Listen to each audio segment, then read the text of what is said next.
A month in the life of a PLG SaaS leader could be a whirlwind. Are we staying on course? Do we need to steer the ship? Or do we need to hustle some more? Hey, it's Gary, 3 times head of growth. Today I'm going to talk to you about a month in the life of a head of PLG.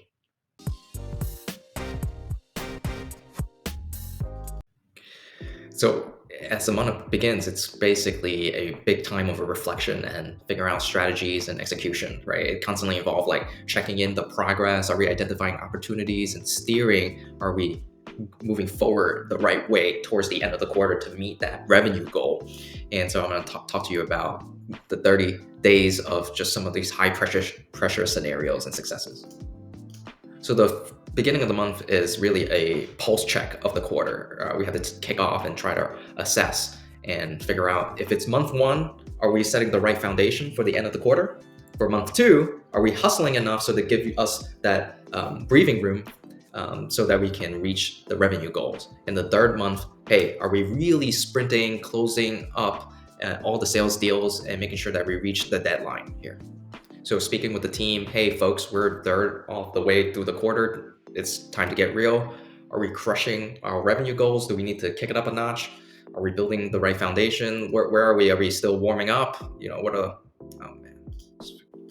We're evaluating our sales motion, right? How many deals do we close? How many folks are kicking the tire? How many onboarding calls are we taking and converting into upsells? So really looking at the sales motion at a high level for the month. And there's really two paths in our product-led growth motion with our superhuman onboarding call. There's something called the sprint buyers, basically customers that know exactly what they want. They're ready to do compliance from day one. They've done all their research. They're ready to buy. So with one call, maybe a few email back and forth, and then that's a closed deal. So we call this like one call close. And it really showcased that customers need our solution and they're ready to move forward in their compliance journey. So it's not very common, but these wins showcase that we are solving an immediate value problem, an immediate pain point. So some characteristics of these folks are they have done their research, they're ready, and they're talking about pricing. They really want to dive right into that, and if they just need to go through some of their decision makers. And so this type of call, rapid conversion, really works in our product-led growth motion because it's powered by the superhuman onboarding call. The second type of customer is maybe the value seeker, which is a classic product-led growth customers. They just want to figure out and explore the platform. They want to try before they buy, basically.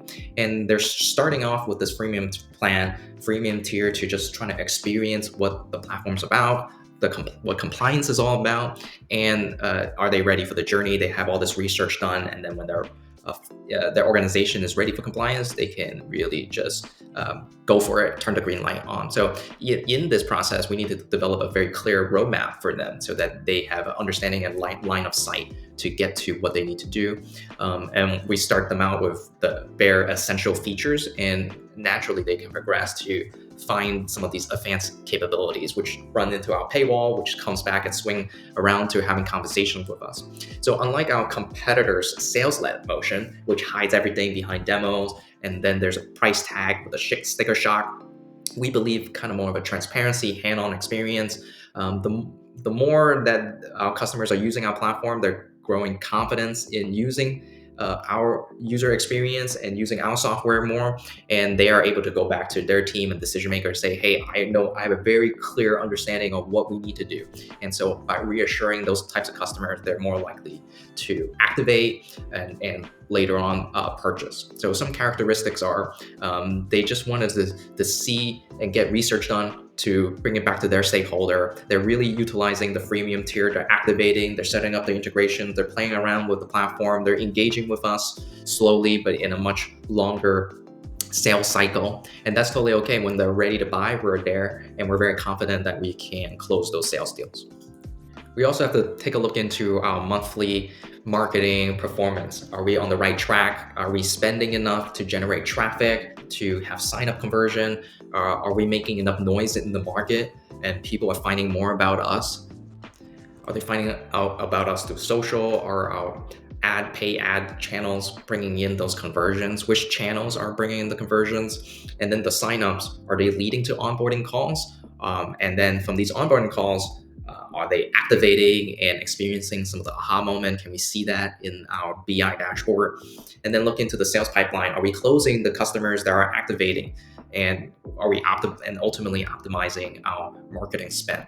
And then also looking into the down funnel aspect of it is the pricing and packaging experiment. Are we having wins and losses around different types of SKU, and how can we leverage that and then find out more trends and learnings from that?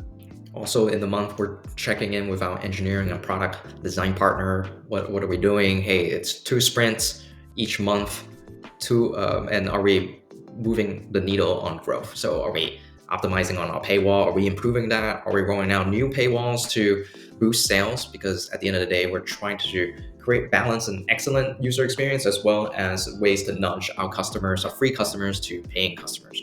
The second thing is, are we enhancing our onboarding and activation? Because we want to make sure that newbies, folks that are new to compliance, new to our platform, new to our user experience, become power users. We want to help them discover the value faster so that they can hit some of these advanced features and subsequently hit our paywalls. And the third thing is, are we launching viral features? Because at the end of the day, if more of the customers and users get on our platform, there creates more stickiness, more activity, and we have more data points to figure out, hey, are they serious? And again, reaching back out for upsell. And so ultimately, we also want to increase our CAC LTV. We want to make sure that we're creating a self-sustaining product-led growth motion. So wrapping the month up, well, we have to maintain this weekly wins and loss updates. In my previous video, a monthly update is very important because, as you know, folks that use Slack, you know that information, if you post it once, most people don't really read it. You have to post it multiple times into the general channel. So our monthly updates reinforce some of these key messages, celebrate some of the wins, learning from the losses, and aligning the company once again behind the product-led growth motion. So at the end of the month, we're pulling all these updates from engineering wins. Did we launch paywalls and improve onboarding? And the marketing, what channels been working, and what are our signups, conversion rate? Have that been increasing or decreasing? So who's signing the dotted line? Who's closing the sales deal? What kind of customers are they celebrating that in our sales process? And what are some things that we're finding in the market that's holding us back in terms of competitor, in terms of pricing? What are some feedback from our customers around our features? So looking ahead, so the month is really a wrap up of the rhythm. What's our rhythm to the end of the quarter? Are we delivering value to the customers? Are we growing? Are we closing sales deals? It's really a balance of some of these long-term strategy depending on the month of the quarter. And are we using the data to guide us? And so, of course, in the product-led growth world, it's really about telling that story of improvement. And we need to not only create that wave, but prepare for it and ride it to the end of the quarter. Follow me on growthwithgary.com, or feel free to subscribe here to learn more about how to execute PLG, lead and operate and launch and be successful in SaaS.